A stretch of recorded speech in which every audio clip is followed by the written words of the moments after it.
I should respond to a couple of objections that people have raised in response to recent episodes. Each relates to observations that I've made with regard to today's extreme social and political polarization. The first concerns the fact that I appear to confront the views of the left and the right in equal measure. Several people who lean to the left in their beliefs have accused me of falling for a false equivalence. The second concerns my claim that we have made little progress over the last 30 years, that indeed around many issues we've regressed and dangerously. One person felt that I was not acknowledging important instances where progress had occurred. Each objection is understandable, but each also misses key aspects of what I was attempting to bring attention to, so some clarification is warranted.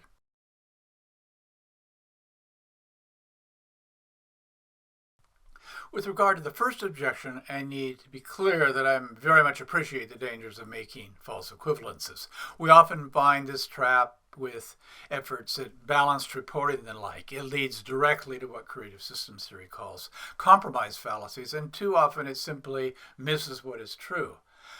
I also very much agree that polarization within the political right today can be particularly absolutist and often simply absurd. I begin my book Perspective and Guidance for a Time of Deep Discord by emphasizing how this is the case.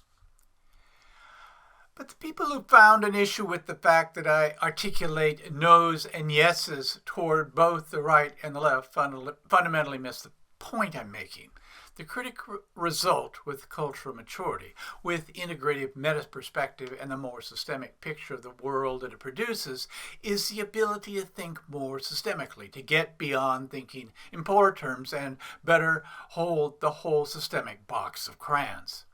In identifying with a particular crayon, whatever its perceived virtues, this leaves us essentially short, and arguing over which crayon is most egregious in its polemical claims, even if one's observation has a basis, not only doesn't do anything to get us toward the needed larger understanding, ultimately it exacerbates polarization and directly gets in the way of needed next steps. The parts work approach that I presented in episode 6 helps clarify the needed larger understanding. I described how the approach engages the different aspects of our cognitive complexity like characters in a play. I also described how 3 cardinal rules define the work. The first is most central. The ultimate task is to help the person lead from the whole system, culturally mature perspective chair. The second and third cardinal rules follow from this. Parts don't talk to the world, only the whole person, whole system chair talks to the world, and parts don't talk to parts. In doing parts work, not only is there not the option of particular parts taking over, having parts talking to one another is similarly not allowed.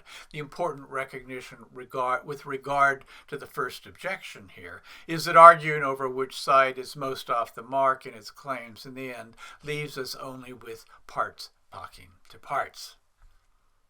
Doing personal parts work with someone in therapy helps fill out the implications as far as what we see today politically. Often then, a particular part is initially most loud and obviously problematical. It could be an angry part, perhaps a depressed or anxious part. Later, other less obvious parts may make their presence known.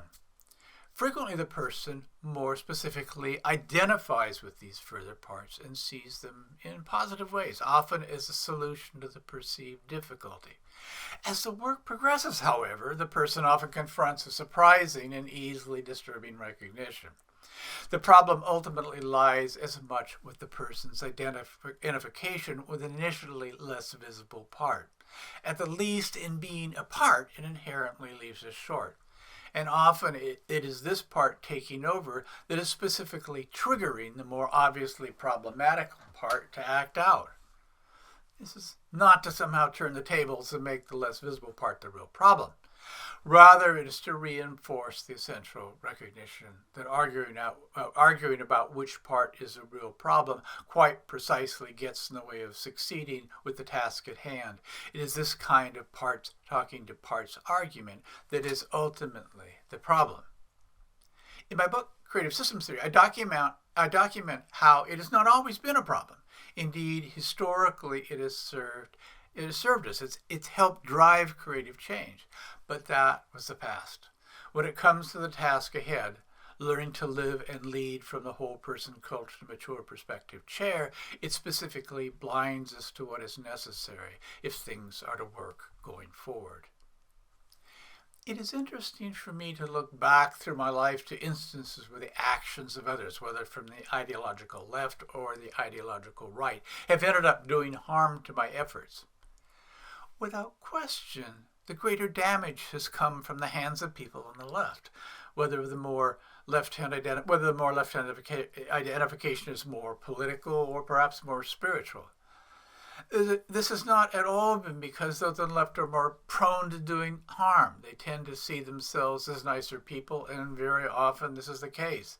It's just that I've had greater contact there. People whose views lean strongly to the right tend not to have much interest in my work.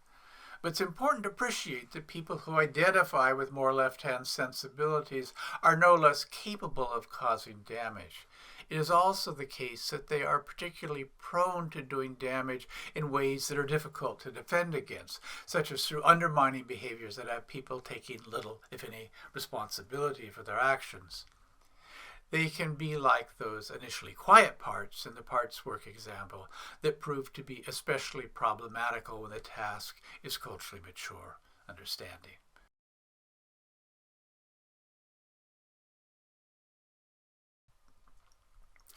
What about my claim that over the last 30 years we have seen little real progress? The great concern that had me write the book, Perspective and Guidance for a Time of Deep Discord, was the fact that I was seeing not just a lack of progress over that time, but what appeared to be significant regression. This observation, if correct, is of major concern, given my argument that none of the major challenges ahead for the species, include many that could be the end of us, can be effectively addressed without culturally mature understanding and culturally mature leadership. In my books, I've noted important advances that have occurred more recently, but generally what we see is concerning. Thus far in these episodes, I've brought greatest attention to such concerns by highlighting how, of late, we have seen increasing social and political polarization. But we can find further perspective by looking back to and reflecting on what was being achieved 30 years back. In fact, we often find culturally mature accomplishments that had real historical significance. I was having a conversation recently with a colleague who is a nun. She described taking part in ecumenical conferences in the late 80s that brought together leaders from across faith traditions, Catholic, Protestant, Jewish, Islamic, Buddhist, and more. She emphasized how much she learned from these gatherings, how much what she experienced stretched her, and how grateful she felt for the stretch. She also bemoaned that she had encountered very little that had that kind of depth and significant sense. I remember at about the same time taking part in a conference of psychologists and psychiatrists that had a related kind of significance for my field. Historically, various psychological schools of thought, Freudian, behavioral, humanist, biological, Jungian, and that's just a start, have warred like fundamentalist sects. This always seemed rather odd to me, as the theorists who advocated for these various beliefs were talking about the same creature, and these were insightful people. The conference, assembled by Milton Erickson in Phoenix, Arizona, brought together the most influential figures at the time from each of these persuasions. It's not that everyone agreed or even got along, but for those witnessing the exchanges, it was a remarkable and enlightening experience. I have not seen psychology and psychiatry making significant further headway in this regard since. Another thing that marked the late 80s and early 90s was significant interest in post-partisan political thought. I remember a newsletter published by lawyer Mark Satin that highlighted the best of thinking that got beyond polarized advocacy.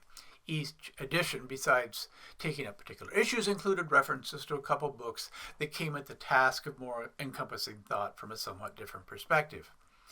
I don't remember thinking of the newsletter as anything out of the ordinary at the time, though I certainly respected it and appreciated it.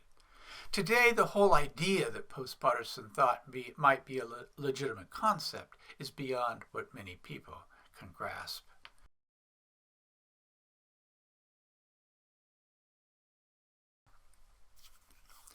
It's important to reflect deeply on the kinds of conversations that we need to be having today if we are to bring needed maturity to our thinking and effectiveness to our advocacy.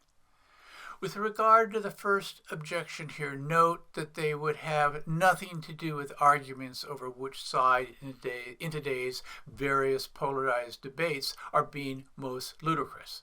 They would recognize that any single crayon in the box belief ultimately fails us. And with regard to the second objection, we might hope that they would be as encompassing in their concerns as those from these earlier times, and even more sophisticated in the systemic perspective they bring to needed new ways of understanding. All of that, for me, is part of the needed new common sense.